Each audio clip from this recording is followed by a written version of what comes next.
Hello everyone, this is Suraj and welcome back to our channel Education for Educators। साथियों, हम लोगों ने अपना एजुकेशन सब्जेक्ट का नेट का सिलेबस स्टार्ट किया था और कल हम लोगों ने जो हमारी 6 यूनिट है शिक्षा में शोध एजुकेशनल रिसर्च, तो उसके बारे में हमने शुरू किया था।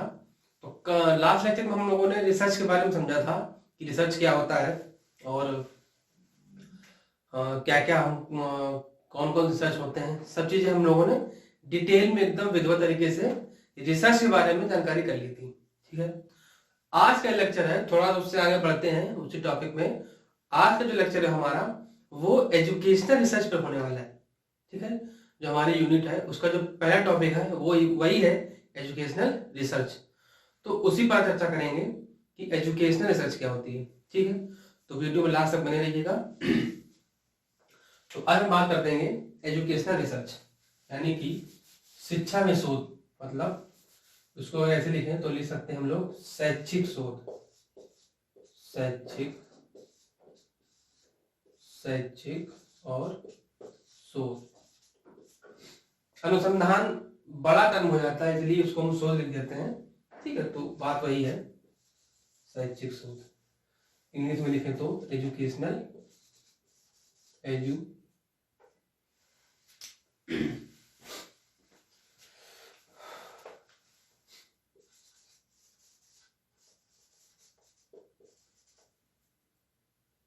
Educational research. ठीक, बहुत लंबा जा रहा है, चलो कोई बात नहीं, रहने दो। तो हमको बात करनी है आज शैक्षिक शोध के बारे में। तो अब चूंकि शोध के बारे में आप कल चर्चा कर चुके थे कि रिसर्च क्या होता है।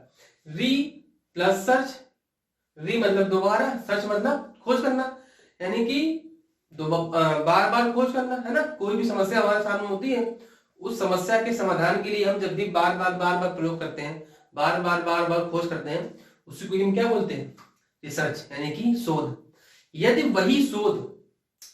वही बार बार प्रयोग, यदि वही बार बार खोज अगर हम शैक्षिक यानी कि शिक्षा के क्षेत्र में कर दें, यदि वही शोध अगर हम शिक्षा के क्षेत्र में करें, एजुकेशन के फील्ड में करें, तो उसी को ही हम क्या बोलते हैं, शैक्षिक शोध। भाई नाम से स्पष्ट है, शैक्षिक शोध क्या, जो शिक्षा में शोध किया जाए वो शैक्षिक शोध। ठीक है, तो ऐसा शोध जो शिक्षा में किया जाता है उसे हम शैक्षिक शोध कहते हैं। इस शोध में क्या होता है कि जो हमारा शिक्षा में क्या हर जगह, या शिक्षा की बात करें तो इसी की बात करते हैं। शिक्षा में जो हमारी पुरानी कुछ त्रुटियां होती हैं, पुरानी जो गलतियां होती हैं, जो पुरानी मान्यताएं होती हैं, जो पुरानी प्रथाएं होती हैं, है ना, कुछ भ्रांतियां होती हैं, उसको ये जो शैक्षिक शोध है ये समाप्त करती है। इसको समाप्त करने के बाद क्या करती है, जो नया ज्ञान है, नए ज्ञान को एक कह सकते हैं कि नए ज्ञान को अंधकार से प्रकाश में लाने का काम करती है। कौन, शैक्षिक शोध। ठीक है, और क्या करता है कि हमारा जो वर्तमान ज्ञान है उसमें ये वृद्धि करता है। भाई जब पुराना ज्ञान, हमारा पुराने ज्ञान की जो भ्रांतियां हैं वो मिटा देगा, तो उससे वर्तमान में क्या होगा, उससे पुराने ज्ञान से हमको नया ज्ञान तो मिलेगा। तो ये क्या क्या करता है, सबसे पहले बात तो ये कि शिक्षा में किया जाता है, उसके बाद नए ज्ञान को प्रकाश में लाता है, यानी कि अंधकार से प्रकाश में लेके आता है। ठीक है, और क्या करता है, जो पुरानी हमारी त्रुटियां हैं, पुरानी जो भ्रांतियां जो हमने जो शिक्षा में जो अभी भी चल रही हैं, उसको ही समाप्त करता है। जैसे पुरानी त्रुटियां, पुरानी भ्रांतियां मतलब क्या है, जैसे एग्जाम्पल लेते हैं अपनी नई एजुकेशन पॉलिसी का। अब पॉलिसी क्यों आई, नई एजुकेशन पॉलिसी क्यों आती है, इसीलिए तो आती है कि जब हम पुरानी पॉलिसी लाए थे तो उस टाइम पे उसके अकॉर्डिंग हो सकता है वो सही हो, लेकिन वर्तमान परिप्रेक्ष्य में, आज के संदर्भ में अगर देखें तो वो एजुकेशन पॉलिसी आज के संदर्भ में हो सकता है सही ना हो, और सही नहीं है, इसीलिए नई एजुकेशन पॉलिसी लाई गई है। समझे, तो उस एजुकेशन पॉलिसी में कुछ त्रुटियां रही होंगी, है ना, कुछ ऐसी भ्रांतियां रही होंगी जो जिसपे जो रिसर्चर हैं, जो खोजी हैं, वो लगातार उस पर शोध करते रहे होंगे, लगातार उस पर मंथन करते रहे होंगे, लगातार उस पर विचार करते रहे होंगे कि ये हमारी त्रुटियां हैं, इसको अब हमको सुधार करना चाहिए। तो सुधार करने के लिए क्या किया उन्होंने, नई एजुकेशन पॉलिसी ले आए। तो यही कहा गया कि शैक्षिक सोच से क्या होता है, जो हमारी पुरानी त्रुटियां हैं, हमारी पुरानी जो हमने जो इम्प्लीमेंट किया था वो आज के जमाने, वो आज के परिवेश में सही है या नहीं, तो उसको मिटाने का काम कौन करता है, शैक्षिक शोध, एजुकेशनल रिसर्च। ठीक है, और क्या करता है एजुकेशनल रिसर्च, क्या होता है, शिक्षा की प्रक्रिया को एक तरीके से इफेक्टिव बनाता है। क्या बनाता है, प्रभावशाली बनाता है, शिक्षा की प्रक्रिया को प्रभावशाली बनाता है। भाई आप कुछ भी पहले, अब भाई क्या होगा, प्रभावशाली हो गई, अब ऑनलाइन एजुकेशन आ गया है, पहले ऑफलाइन ही था। दूर दराज के बेचारे बच्चे नहीं पढ़ पाते थे, अपने स्कूल नहीं जा पाते थे।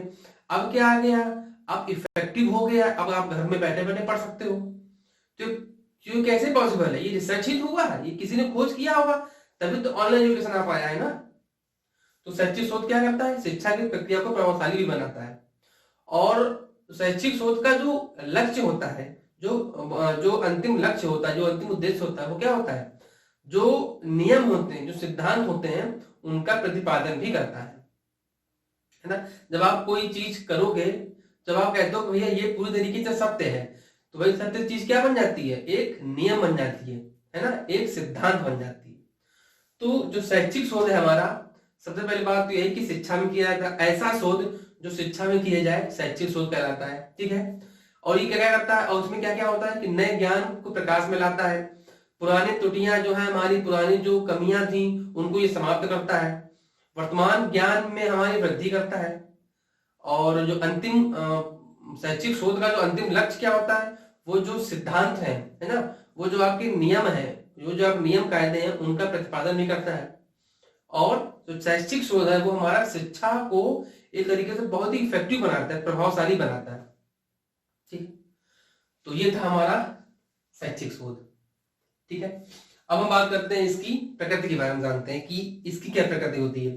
भाई जैसे कहते हो ना कि हर मनुष्य की अपनी प्रकृति होती है, कोई व्यक्ति शर्मीला होता है ना, कोई व्यक्ति झगड़ालू होता है, कोई व्यक्ति बहुत इमोशनल होता है। कहते हो ना कि भाई यार उसकी सॉरी यार निकल गया मुंह से, उसकी प्रकृति, उसका नेचर बहुत गंदा है, उसका नेचर बहुत अच्छा है ना। तो ऐसे ही समझते हैं कि एजुकेशनल रिसर्च जो है इसकी प्रकृति क्या होती है, इसका नेचर क्या होता है, तो इसको हम पॉइंट वाइज समझेंगे। तो बात करते हैं हम इसके शैक्षिक शोध को आपने समझ लिया है, हम बात करते हैं इसके नेचर की, इसके प्रकृति की, यानी कि नेचर की, इसके नेचर की। ठीक है, तो पॉइंट बार समझेंगे। पहला पॉइंट हमारा आएगा कि ये क्या करता है, सबसे जो इंपॉर्टेंट है इसकी जो प्रकृति में सबसे इंपॉर्टेंट पॉइंट है वो ये होता है कि ये जो शैक्षिक शोध है ना, ये जो शैक्षिक शोध है, जो एजुकेशनल रिसर्च है, इसका जो बेस होता है, इसका जो मेन बेस होता है वो शिक्षा दर्शन होता है। ये पॉइंट बड़ा इंपॉर्टेंट है। कैसे, मैंने बताया कि जो शैक्षिक शोध होता है इसका मुख्य उद्देश्य शिक्षा दर्शन होता है। कैसे, दर्शन मैंने पढ़ाया था आपको, फिलॉसफी आपने पढ़ी होगी। फिलॉसफी का काम क्या होता है, फिलॉसफी का अर्थ ही होता है कि ज्ञान के प्रति अनुराग, यानी कि ऐसा व्यक्ति जो ज्ञान को पाने के लिए ललायत रहता है, जो ज्ञान की खोज के लिए ललायत रहता है, उसी को हम क्या बोलते हैं, फिलॉसफर। और इसी सब प्रक्रिया को हम क्या बोलते हैं, दर्शन, है ना। तो अब चूंकि शोध का आधार क्या होगा भाई, शिक्षा में दर्शन। हमको शिक्षा में भी तो बच्चों की साइकोलॉजी, बच्चों की फिलॉसफी जाननी है ना, कि उनको कितना ज्ञान है, वो किस ज्ञान तक जा सकते हैं, उस ज्ञान के आधार पर ही तो हम रिसर्च करेंगे। तो इसका आधार क्या होता है, इसकी जो सबसे पहला पॉइंट क्या आएगा कि शैक्षिक शोध का जो मुख्य आधार होता है वो क्या होता है, शिक्षा दर्शन। तो इसको लिख लेते हैं कि शैक्षिक शोध का मुख्य आधार शिक्षा दर्शन होता है।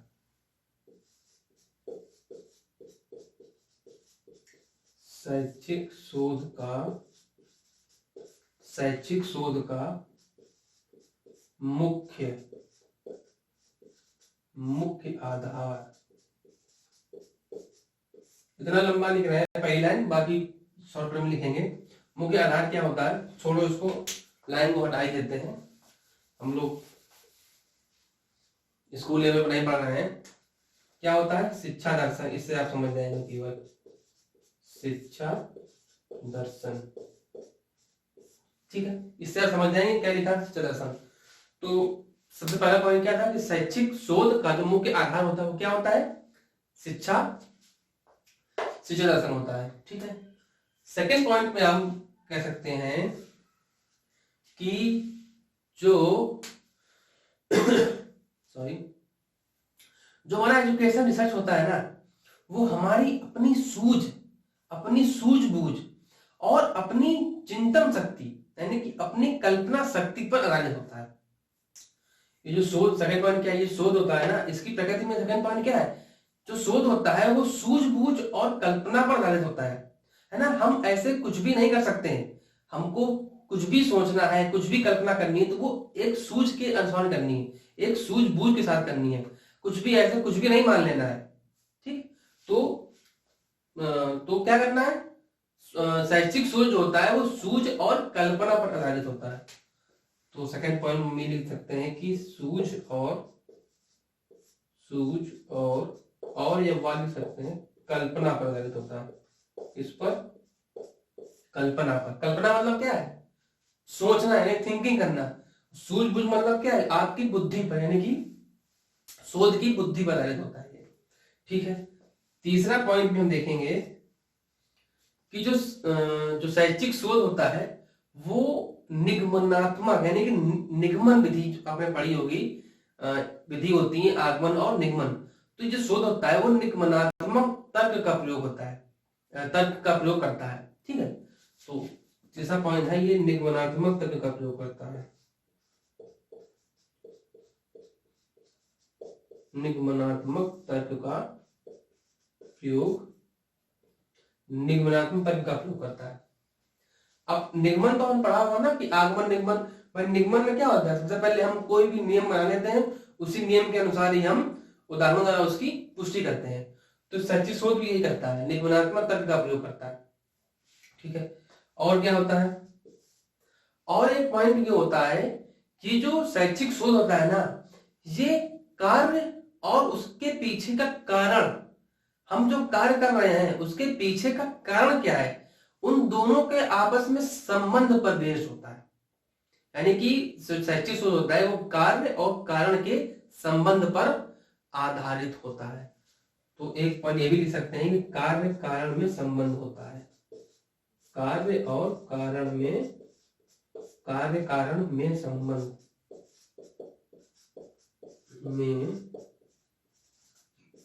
संबंध होता है, ठीक है। कार्य कारण से क्या संबंध है, मतलब क्या मतलब समझ रहे हो? भाई हम कोई भी कार्य कर रहे हैं तो उसके पीछे का कुछ ना कुछ तो लॉजिक होगा ना, कुछ ना कुछ तो कारण होगा, तभी तो हम उस कार्य को कर रहे हैं। भाई हमारे पास समस्या आएगी तभी तो हम उसके समाधान के लिए प्रयास करेंगे ना। तो यहाँ पे समस्या क्या हो गई हमारी, तो समस्या क्या होगी? हमारा कारण, और समाधान की खोज क्या होगी? हमारा कार्य करना, है ना। तो समस्या और समाधान में संबंध होता है। ऐसा तो है नहीं कि समस्या कोई और हो और समाधान हमने कोई और निकाल दिया, ऐसा तो है नहीं। क्या है? तो इसमें क्या होता है? शैक्षिक शोध में कार्य और कारण के बीच में संबंध भी होता है, ठीक है। अच्छा, नेक्स्ट पॉइंट हम देख रहे हैं कि ये जो शैक्षिक शोध है ना, इसमें किसी विशेषज्ञ की आवश्यकता नहीं होती। शैक्षिक शोध में जो एजुकेशन रिसर्च है हमारा, इसमें किसी विशेषज्ञ की आवश्यकता नहीं होती है। इसको कोई भी शिक्षक, कोई भी साधारण शिक्षक यानी कि जो क्लास में पढ़ा रहा होता है वो शिक्षक भी इस शोध को बड़े आसानी से कर सकता है। इसके लिए किसी विशेषज्ञ की आवश्यकता नहीं होती है। जैसे मान लीजिए कोई प्रयोग है, मान लीजिए कोई साइंटिस्ट वाला कोई एक्सपेरिमेंटल रिसर्च है। अब एक्सपेरिमेंटल रिसर्च जो है उसको करने के लिए विशेषज्ञ की आवश्यकता पड़ेगी। उसके लिए आपका साइंटिस्ट होना जरूरी है, आपका नॉलेजेबल, बहुत ही विशेषज्ञता हासिल आपने फील्ड में की होगी, तभी आप उसको कर सकते हो। लेकिन जो शैक्षिक शोध है इसके लिए विशेषज्ञ की आवश्यकता नहीं है, टीचर भी कर सकता है। अगर वो शोध मान लीजिए किसी क्लास के किसी बच्चों पर किया जा रहा है कि बच्चे पढ़ने में कम रुचि ले रहे हैं, या इकट्ठा बच्चों पढ़ने में कम रुचि ले रहे हैं, लड़ाई झगड़ा कर रहे हैं, है ना, मारपीट करते हैं बच्चों से, आपस में कनेक्ट नहीं हो पाते हैं एक दूसरे के साथ, तो उसके लिए किसी विशेषज्ञ की बुलाने की जरूरत नहीं है, एक क्लास का टीचर भी उसको उस रिसर्च को आसानी से कर सकता है। ठीक है, अच्छा, जब इस रिसर्च को बड़े आसानी से कर सकता है तो हम 5 पॉइंट लिख सकते हैं कि विशेषज्ञ की आवश्यकता नहीं होती है। विशेषज्ञ की आवश्यकता नहीं है।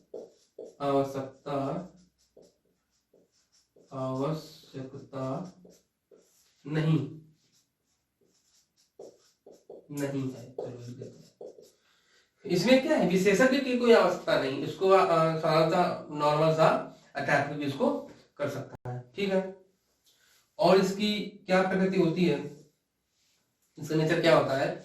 अच्छा, जब इसमें विशेषज्ञ की आवश्यकता है नहीं, टीचर स्वयं इसको कंडक्ट कर ले रहा है, तो इससे क्या होता है कि इसमें जो व्यय होता है ना, व्यय यानी खर्चा भी बहुत कम आता है।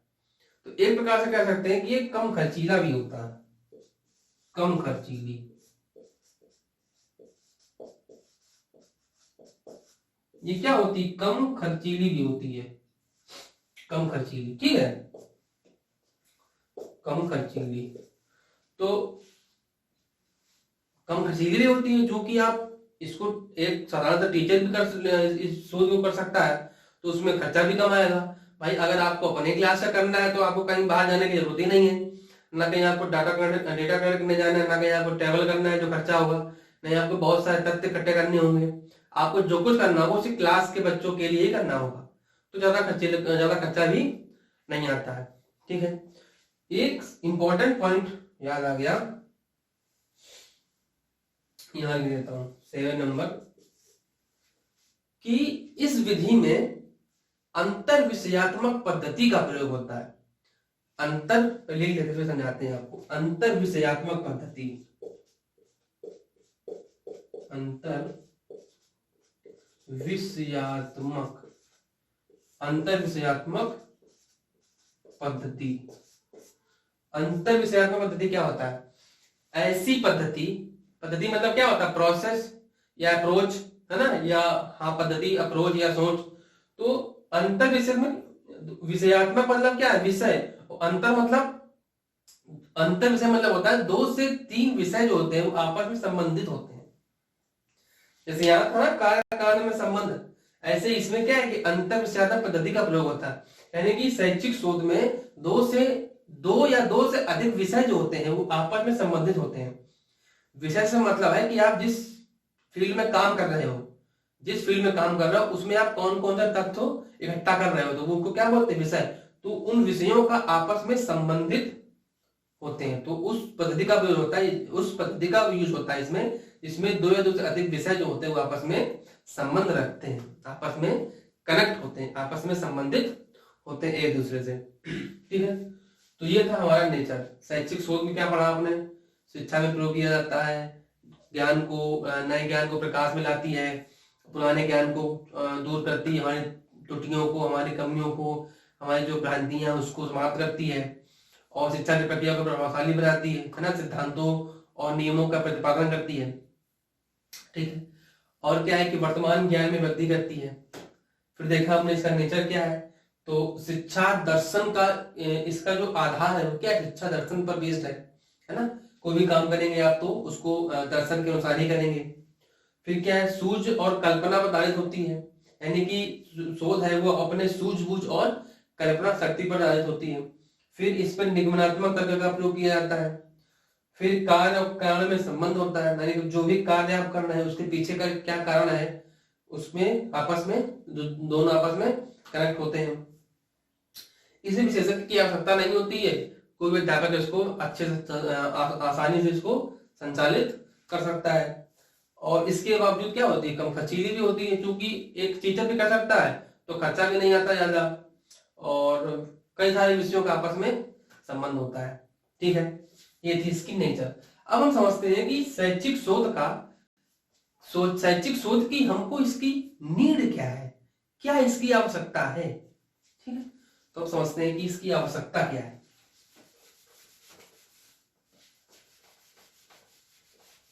इसमें नोट करने जैसा कुछ नहीं है, सिर्फ पॉइंट वाइज ही है। एग्जाम में बस यही पूछे, अगर शैक्षिक शोध से क्वेश्चन बनाएगा तो यही पूछेगा कि इनमें से कौन शैक्षिक शोध की प्रकृति है, 4 ऑप्शन दे देगा, इसमें से एक नहीं होगा, भैया आपको चूज करना होगा बस। अच्छा, शैक्षिक शोध से तात्पर्य यही है कि जो शिक्षा में किया जाए वही शैक्षिक शोध है। तो इसको पहचानना बड़ा आसान होता है एग्जाम में, जहां भी शिक्षा से संबंधित कोई भी वाक्य दिख जाए वो मतलब शिक्षा शोध में होगा, और जो नहीं होगा वो मतलब उसमें आंसर नहीं होगा। ठीक है, नेचर की हमने बात कर ली। अब हम इसकी बात करते हैं, इसकी आवश्यकता क्या है, इसकी नीड क्या है हमको, यानी कि आवश्यकताएं,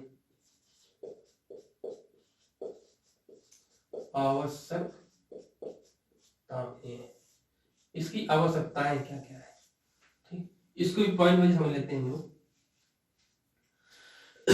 भाई आखिर शैक्षिक शोध को हम इसमें क्यों पढ़ रहे हैं, इस शोध की हमारी एजुकेशन में क्या आवश्यकता है। ठीक है, तो मेरे हिसाब से जहां तक मेरा मानना है, सबसे पहली और सबसे मोस्ट इंपॉर्टेंट जो इसकी नीड है, जो सबसे ज्यादा आवश्यकता है, वो क्या है, शैक्षिक समस्याओं के समाधान करने में। हमारी जो शिक्षा से संबंधित जो समस्याएं हैं उसका समाधान कौन करता है, शैक्षिक शोध। अब समस्याएं कई प्रकार की हो सकती है एजुकेशन में। भाई जैसे मान लीजिए आप अध्यापक हैं, अब आप क्लास में देख रहे हैं, आपकी क्लास में 50 बच्चे हैं, 40 बच्चे 30 बच्चे पढ़ाई करते हैं अच्छे से, 20 बच्चे का मन पढ़ाई में नहीं लगता है, ये भी एक समस्या है। भाई आप पढ़ाते बहुत अच्छा है लेकिन 20 बच्चे पढ़ते ही नहीं है, तो ये भी एक समस्या है। तो उसका समाधान आप कैसे करोगे, उसके पीछे के आप कारणों का पता लगाओगे ना, कि बच्चे पढ़ने में क्यों नहीं क्यों रुचि नहीं ले रहे हैं, क्या उनकी कठिनाइयां हैं, क्या कारण है इसके पीछे का। तो जब उन्हीं कारणों की आप खोज करोगे तो उसी खोज को क्या बोलोगे आप, रिसर्च। तो उस खोज करोगे तब कुछ ना कुछ समाधान तो मिलेगा ही ना। तो उस समाधान को करने में ही शैक्षिक शोध की भी तो आवश्यकता पड़ेगी। भाई समस्या को अगर आप सुलझाओगे, समस्या को अगर आप किसी भी समस्या का आप समाधान खोजोगे, तो वो खोज करने में अगर समस्या समाधान हमको चाहिए तो समाधान आप करोगे क्या, कुछ रिसर्च वर्क आपको करना पड़ेगा ना, तभी तो आपको समाधान मिलेगा। तो इसकी पहली आवश्यकता क्या हो गई, शिक्षा की समस्या यानी कि शैक्षिक समस्याओं के समाधान में। तो लिख देता हूं कि शैक्षिक समस्याओं के समाधान में। हम ये भी लिख सकते हैं कि समस्याओं का समाधान करना। अब अगर सिर्फ समस्याएं लिख दोगे तो समस्याएं बहुत सारी हैं, एजुकेशन में भी हैं, एजुकेशन से बाहर भी हैं, लेकिन हम पढ़ रहे हैं एजुकेशन रिसर्च, तो हमारी समस्याएं कौन सी होंगी, एजुकेशन रिलेटेड। इसलिए हमने लिखा है कि शैक्षिक समस्याओं से संबंधित समाधान, शैक्षिक समस्याओं का समाधान, शैक्षिक समस्याओं का समाधान। ठीक है, दूसरा प्रश्न क्या होगा, अच्छा समस्या कब उत्पन्न होती है। अगर मैं आपसे पूछूं कि समस्या क्या है, व्हाट इज प्रॉब्लम, सिंपल सा पूछें कि व्हाट इज प्रॉब्लम, क्या है समस्या। तो समस्या वही है कि मान लीजिए अब मैंने आपसे यही क्वेश्चन कर दिया कि बताइए व्हाट इज प्रॉब्लम, अब आपको पता ही नहीं है कि क्या प्रॉब्लम है, यही समस्या है, समझे।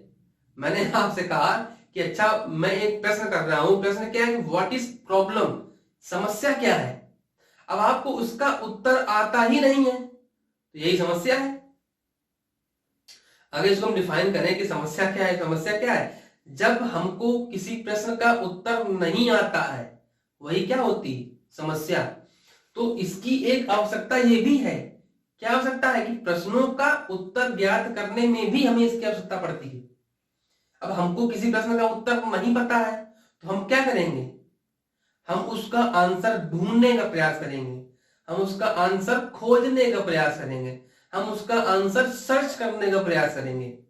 और जब सर्च करने का प्रयास करेंगे तो वही क्या होगी, हमारी रिसर्च। और जब हम किसी समस्या का समाधान ढूंढेंगे, किसी प्रश्न का उत्तर ढूंढेंगे, तो वही क्या हो गई, तो हमें किसकी आवश्यकता पड़ेगी, शैक्षिक रिसर्च की, यानी कि एजुकेशनल रिसर्च की। तो इसकी एक आवश्यकता क्या हो गई, प्रश्नों का उत्तर ज्ञात करने में। तो एक पॉइंट ये हो गया हमारा, प्रश्नों का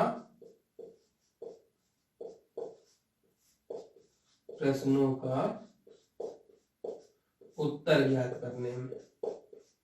उत्तर ज्ञात करने में लिख देना आप में, ठीक, समझ जाओगे आप लोग प्रश्नों का उत्तर ज्ञात करने में, ठीक है। अच्छा, तीसरा पॉइंट में आप लिख सकते हो या यूं कहें कि अब चलते हैं क्लासरूम के अंदर। तो क्लासरूम में भी तो कठिनाइयां आएंगी ना, तो क्लासरूम में कठिनाइयां आएंगी, बच्चे पढ़ेंगे भाई, कभी कभी ऐसा होता है टीचर पढ़ा रहा होता है, बाहर पीछे बच्चे बात कर रहे होते हैं, है ना, पीछे बच्चे प्लेन उड़ा रहे होते हैं, है ना। तो इसके समाधान के लिए भी तो आप रिसर्च करोगे, है ना, आप खोज तो करोगे कि मेरा पढ़ाने का तरीका सही नहीं है, मैं जो पढ़ा रहा हूं उसमें बच्चे रुचि नहीं ले रहे हैं, मेरी क्लास बोरिंग हो रही है, उसमें भी आप रिसर्च करोगे, उसमें भी आप खोजबीन करोगे, अपने तरीके ढूंढोगे कि हम और कैसे अपने शिक्षण को अच्छे से कर सकें, है ना। तो शिक्षा को कक्षा शिक्षण को सुचारू रूप से चलाने के लिए भी इसकी आवश्यकता हमको पड़ती है। तो हम इसको ऐसे लिख सकते हैं कि सुचारू कक्षा शिक्षण में, सुचारू कक्षा या अच्छे कक्षा शिक्षण में, लेकिन सुचारू शब्द ज्यादा यूज किया जाता है तो वही लिख देता हूं कि सुचारू कक्षा शिक्षण में। ऐसा नहीं कि मैं जो लिख रहा हूं या मैं जो समझ पा रहा हूं सिर्फ वही आवश्यकताएं हैं, आप जो भी कठिनाई महसूस करोगे उसका समाधान करने के लिए ही सभी आवश्यकताएं हैं एजुकेशन रिसर्च की, ठीक है। चौथा पॉइंट हम देखते हैं कि अब जब हम क्लास में हैं, जब एक विद्यालय है तो विद्यालय को संचालन भी तो करना पड़ेगा भाई। कभी कभी मैनेजमेंट फेल हो जाता है, बहुत से कॉलेज में देखा है कि मैनेजमेंट सुचारू रूप से बच्चों को कंट्रोल नहीं कर पा रहा है, अध्यापकों को भी कंट्रोल नहीं कर पा रहा है, अध्यापक मनमानी से कभी भी आ रहे हैं, कभी भी जा रहे हैं, कभी भी छुट्टी ले रहे हैं, कभी भी हाफ डे ले रहे हैं, है ना। तो प्रबंधन के संचालन में भी, यानी कि विद्यालय के संचालन में भी इसकी आवश्यकता पड़ती है भाई। आप कमियों को खोजोगे ना कि क्या कमियां है, मेरा विद्यालय सुचारू रूप से क्यों नहीं चल पा रहा है, तो एक पॉइंट क्या आ जाएगा आपका, विद्यालय के संचालन में, विद्यालय संचालन में, विद्यालय संचालन में, विद्यालय संचालन में, ठीक है। पांचवा पॉइंट आपका आ जाएगा जो भाई हमको करिकुलम, जो हमारा करिकुलम है, जो हमारा पाठ्यक्रम है बच्चों के लिए, उसका निर्माण भी तो हमको करना है, उसके निर्माण में भी तो हमको इसकी आवश्यकता पड़ेगी भाई। ऐसा तो है नहीं कि हम कक्षा 6 के बच्चों को सारा सिलेबस पढ़ा देंगे, ऐसा नहीं ना। हर सिलेबस बच्चे की जो मानसिक क्षमता है उसके अनुसार डिजाइन किया गया है ना, कि हाँ कक्षा इस स्तर का बालक है तो ये सिलेबस पढ़ेगा, इस स्तर का बालक है तो ये सिलेबस पढ़ेगा भाई। कक्षा 6 के बच्चे को आप कक्षा 12 का सिलेबस नहीं पढ़ा सकते ना, आप पढ़ाओगे तो उसको यहाँ से नहीं, बहुत ऊपर से जाएगा, कुछ समझ में नहीं आएगा। तो हमको इसकी भी खोजबीन करनी पड़ती है कि हमको किस बच्चे का क्या स्तर है और इस स्तर को हमको क्या सिलेबस उसको प्रोवाइड कराना है, ठीक है। तो पाठ्यक्रम के निर्माण में भी आवश्यकता पड़ेगी, है ना। अब पाठ्यक्रम निर्माण कर लिया है लेकिन वो बच्चों पर उतना कार्यक्रम साबित हो रहा है कि नहीं हो रहा है, तो हम उसका इवेल्युएशन भी करेंगे, यानी कि हम उसका मूल्यांकन भी करेंगे। तो हमें उसकी पाठ्यक्रम के मूल्यांकन में भी आवश्यकता है, यानी कि हमें उसके निर्माण में भी आवश्यकता है और उसके मूल्यांकन में भी आवश्यकता है, ठीक है। तो एक पॉइंट ये हमारा आ जाएगा पाठ्यक्रम के निर्माण में, पाठ्यक्रम के निर्माण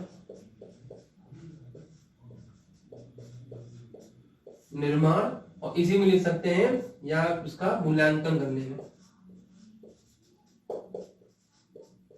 या इसके मूल्यांकन में, ठीक है। पाठ्यक्रम के निर्माण में भी आवश्यकता होगी। अच्छा, एक पॉइंट और याद आ गया, पढ़ाने के तरीके में भी तो इसकी आवश्यकता पड़ेगी। पढ़ाने तरीका मीन्स पेडागोजी, पेडागोजी बोलते हैं शिक्षण शास्त्र, किसकी आवश्यकता पड़ेगी, शिक्षण शास्त्र में भी तो भैया इसकी आवश्यकता पड़ेगी, नहीं पड़ेगी क्या, बिल्कुल पड़ेगी। क्यों, क्योंकि हर बच्चे की पेडागोजी अलग है, हर बच्चे का शैक्षिक स्तर अलग है। प्राइमरी बच्चे को पढ़ाने का तरीका अलग होता है, प्री प्राइमरी बच्चों को पढ़ाने का तरीका अलग होता है, जूनियर में पढ़ाने का तरीका अलग होता है, टीजीटी पीजीटी पढ़ाने का तरीका अलग होता है, और जो हम और आप पढ़ रहे हैं यानी कि लेक्चरशिप में पढ़ाने यानी कॉलेज लेवल पे पढ़ाने का तरीका अलग होता है। अभी मैं यहाँ पर आपको सिर्फ पॉइंट लिख रहा हूं, क्या प्राइमरी के बच्चों को ये पॉइंट समझ में आ जाएंगे? नहीं आएंगे ना, तो उनकी पेडागोजी जो होगी वो तरीका बदल जाएगा ना, तो हमको उसकी रिसर्च में भी तो आवश्यकता मिलेगी ना, इसकी आवश्यकता है कि हमको भैया किस स्तर का बच्चा है, किस क्लास का बच्चा है, उसको कौन से तरीके से हमको पढ़ाना पड़ेगा, है ना, उसके लिए और कौन सा टीचर उसके लिए आवश्यक रहेगा, किस विधि से हम उसको पढ़ाएं कि उस बच्चे को समझ में आ जाए। अब जो बच्चे असक्षम बच्चे होते हैं, है ना, जो असाधारण जो एक्सेप्शनल चाइल्ड होते हैं, जो डिफरेंशियली एबल्ड चाइल्ड होते हैं, तो उनके लिए पेडागोजी अलग होती है भाई, उनके टीचर्स भी अलग होते हैं, उनका कोर्स भी अलग होता है ना, तो उनके लिए पेडागोजी भी अलग होती है। तो कह सकते हैं कि शिक्षण शास्त्र के निर्माण में भी बहुत आवश्यक है इसका, शिक्षण शास्त्र के निर्माण में भी इसका बहुत आवश्यक है। तो हम एक पॉइंट ये भी ले सकते हैं कि शिक्षण शास्त्र के निर्माण में, शिक्षण शास्त्र के निर्माण में,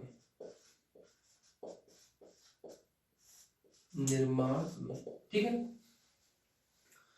तो ये कुछ पॉइंट्स हैं, अभी बहुत सारे पॉइंट होंगे, सारे पॉइंट क्लास डिस्कस करना तो संभव नहीं है, तो जो जो इंपॉर्टेंट है, जो जो मुझको इस प्लेन टाइम में याद आते गए, मैं इनको मेंशन करता गया। भाई ये सारी बेसिक नीड्स हैं। पहले आवश्यकता क्या होगी बच्चे को, सबसे पहले क्या समस्याओं का समाधान करना, उसके पास प्रश्न है लेकिन उत्तर नहीं मिल रहे हैं, तो उत्तर की खोज करना। अब कक्षा शिक्षण में टीचर पढ़ा रहा है लेकिन बच्चे पढ़ नहीं रहे, तो उसके पीछे के कारणों को ज्यादा पता लगाने के लिए आवश्यकता पड़ेगी। पाठ्यक्रम का निर्माण हमको करना है ना, करिकुलम हमको बनाना है, सिलेबस हमको बनाना है। अब कौन सा सिलेबस किस बच्चे के लिए उपयोगी रहेगा, इसकी भी तो खोज करनी पड़ेगी, हमको रिसर्च करनी पड़ेगी, तो उसके लिए हमको इसकी नीड पड़ेगी। और विद्यालय है, विद्यालय चलाने में इसकी आवश्यकता पड़ेगी, कॉलेज को चलाने में इसकी आवश्यकता पड़ेगी, है ना। बड़ी बड़ी यूनिवर्सिटीज हैं, जो बड़ी बड़ी यूनिवर्सिटीज हैं वो भी तो संचालित हो रही है, वो भी चल रही हैं, तो किसके माध्यम चल रही है भाई? रिसर्च हुआ है पहले कि हाँ यूनिवर्सिटी यहाँ पर सही रहेगी या नहीं रहेगी, बच्चे के लिए काम कर रही है नहीं कर रही है, उद्देश्य पूरे हो रहे हैं नहीं पूरे हो रहे हैं, तो इसमें भी हमको आवश्यकता पड़ेगी, ठीक है। तो ये थी इसकी आवश्यकता है। सबसे पहले हमने देखा एजुकेशन रिसर्च का अर्थ, यानी कि उसकी मीनिंग क्या क्या थी। फिर हमने देखा उसका नेचर क्या है, यानी कि वो किस किस बारे में बात करता है, प्रकृति क्या है उसकी, ठीक है, कैसी प्रकृति उसकी। फिर हमने देखी उसकी आवश्यकताएं, उसकी नीड क्या क्या है। अब हम इसका देखेंगे कि इसकी इंपॉर्टेंस क्या क्या है। ये तो हमारी आवश्यकताएं हैं, ये आवश्यकताएं हैं हमको कि अगर हमको समाधान चाहिए तो हमको शोध चाहिए ही चाहिए, ये आवश्यकता है। अब हम चलते हैं इसके महत्व, यानी कि इसकी इंपॉर्टेंस क्या क्या है, इसका शिक्षा में क्या महत्व है, ठीक है। नेक्स्ट क्वेश्चन बात करते हैं हम क्या कि इसका महत्व क्या क्या है।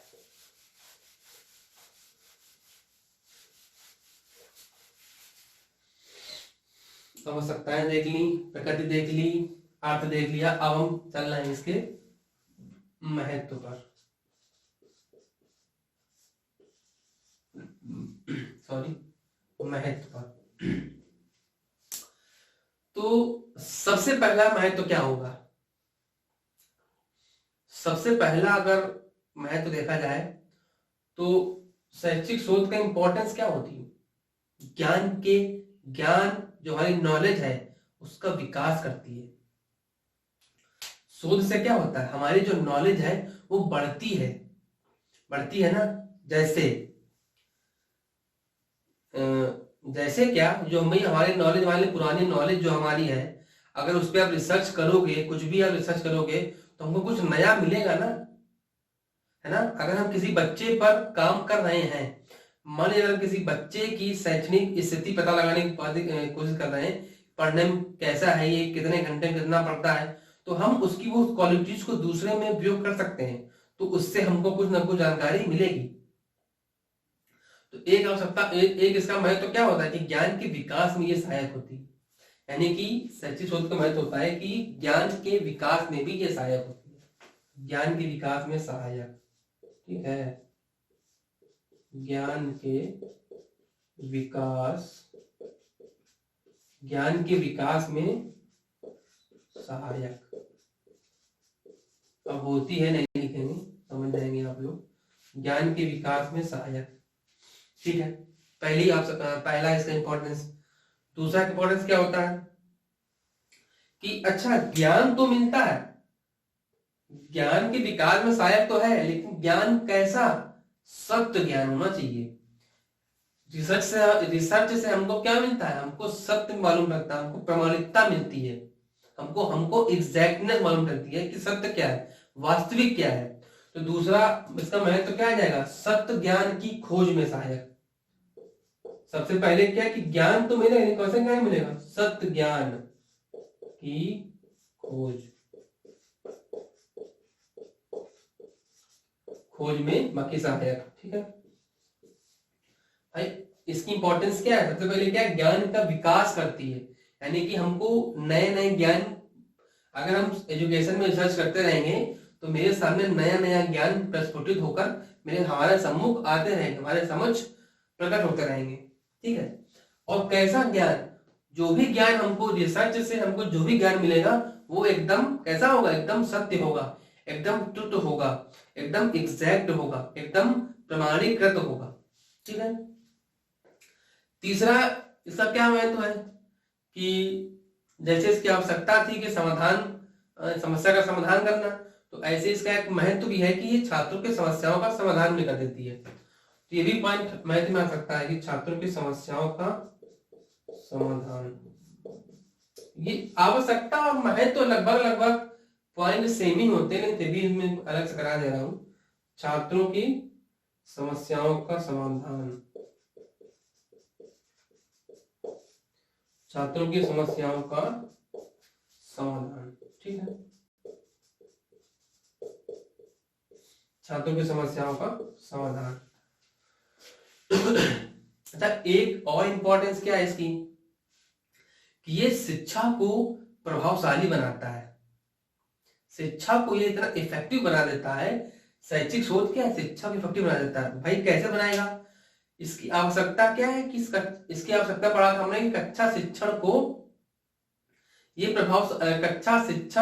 को प्रभावशाली बनाने में मदद करता है, इसकी आवश्यकता थी।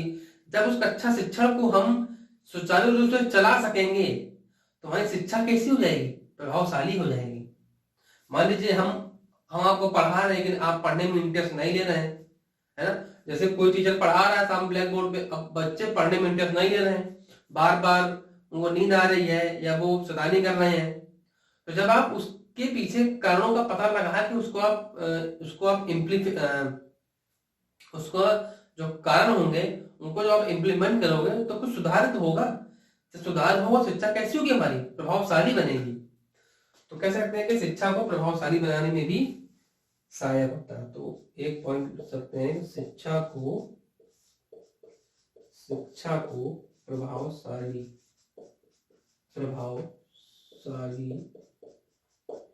शिक्षा को प्रभावशाली बनाना, ये भी इसकी एक इम्पोर्टेंस ही है, ठीक है, शिक्षा को प्रभावशाली बनाना।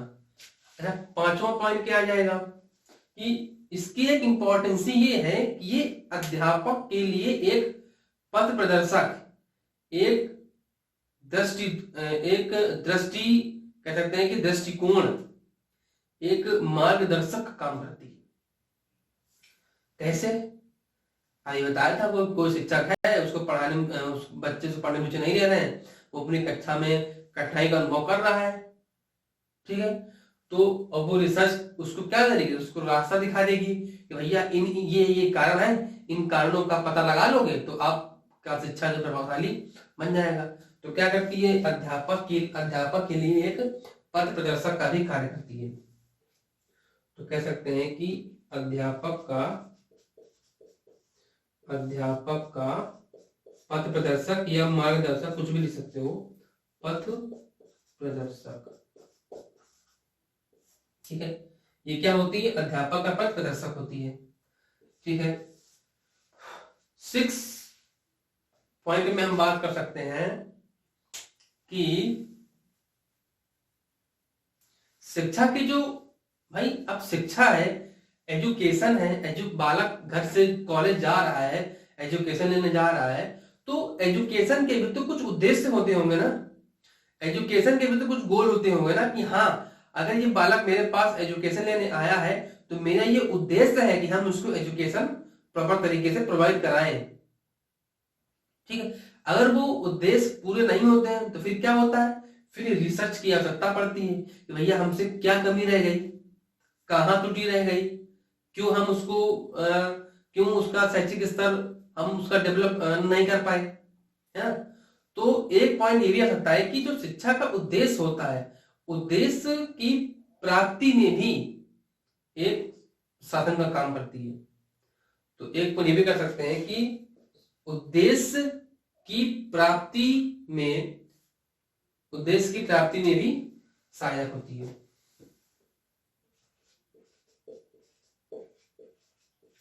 उद्देश्य नहीं लिख के उद्देश्यों कर दें, उद्देश्यों की प्राप्ति में सहायक, ऐसे लिख सकते हैं, उद्देश्यों की प्राप्ति में सहायक। ठीक है, उद्देश्यों की प्राप्ति में सहायक। 7वां पॉइंट हम कर सकते हैं कि जो समाज है, जो हमारा समाज जहां हम रहते हैं, इसमें भी तो अमूल जो परिवर्तन होते रहते हैं ना भाई। कुछ हम जब भी कल देखते हैं तो कुछ ना कुछ हमको परिवर्तन देखने को जरूर मिलता है। समाज में इतनी तेजी से परिवर्तन हो रहा है, उस परिवर्तन को और भी गति प्रदान करने के लिए भी इसकी एक महत्वाकांक्षा है, इसकी एक अपने में एक महत्वता है कि समाज को एकदम पुराने जमाने से, नए जमाने से और लेटेस्ट जमाने पे, ट्रेंडिंग जमाने की ओर ले जाना किसका काम है, शिक्षा की ही, इस शैक्षिक शोध की ही महत्व है। तो एक पॉइंट ये भी इसको लेके लिखते नहीं है, ऐसे याद आ गया तो मैंने बता दिया कि समाज में जो परिवर्तन हो रहे हैं, लगातार जो परिवर्तन तेजी से हो रहे हैं, उसको और गति प्रदान करने के लिए भी इसका एक महत्व है। अच्छा, एक और हो सकता है कि जो हमारा प्रशासन है, जो प्रशासनिक क्षेत्र है, उसमें भी सफलता में ही सहायक है। जो प्रशासन है, प्रशासन कोई भी हो सकता है, विद्यालय प्रशासन हो सकता है, समाज प्रशासन हो सकता है ना, पूरे देश का प्रशासन हो सकता है। तो उस प्रशासन को भी सुचारू रूप से चलाने के लिए, उसको सफल बनाने के लिए भी हमारी शैक्षिक शोध की ही आवश्यकता होती है, या इसका ही एक महत्व अपने आप में होता है। तो साथियों, ये था हमारा शैक्षिक शोध। इसके जितने भी पॉइंट थे, सारे पॉइंट्स आज डिस्कस हो चुके हैं। आज का लेक्चर हमारा ये समाप्त होता है। कल के लेक्चर में, यानी कि नेक्स्ट लेक्चर में हम बात करेंगे, इसके आगे का जो टॉपिक है वो है साइंटिफिक मेथड। उसमें अब आपको थोड़ा सा दिमाग लगाना पड़ेगा, क्योंकि उससे क्वेश्चन बनते हैं। इससे शायद ही एक क्वेश्चन बन जाए कि इससे क्वेश्चन क्या बनेगा, क्वेश्चन ये बनेगा कि इनमें से कौन शैक्षिक शोध की आवश्यकताएं हैं, कि कौन शैक्षिक शोध की परिभाषा है, कौन शैक्षिक शोध की प्रकृति है, कौन प्रकृति नहीं है, क्या इसके महत्व है ना। तो शैक्षिक शोध के बारे में कौन सी लाइन सर्वोत्तम वर्णन करती है, ये सब क्वेश्चन बनेंगे। इसके अलावा कुछ क्वेश्चन नहीं बनेगा, या मैचिंग में दे देगा, किसी में दे सकता है। तो इसके बाद जो आपका टॉपिक है वो है साइंटिफिक मेथड, इसको नेक्स्ट लेक्चर में कवर करेंगे। तो लेक्चर आपका समाप्त होता है। आई होप आपको लेक्चर पसंद आया हो। अगर लेक्चर पसंद आया हो तो हमारे चैनल एजुकेशन फॉर एजुकेटर्स को सब्सक्राइब करें, दोस्तों के साथ शेयर करें, ताकि ज्यादा लोग हमसे और आपसे जुड़ सकें। Thank you, thanks for watching me.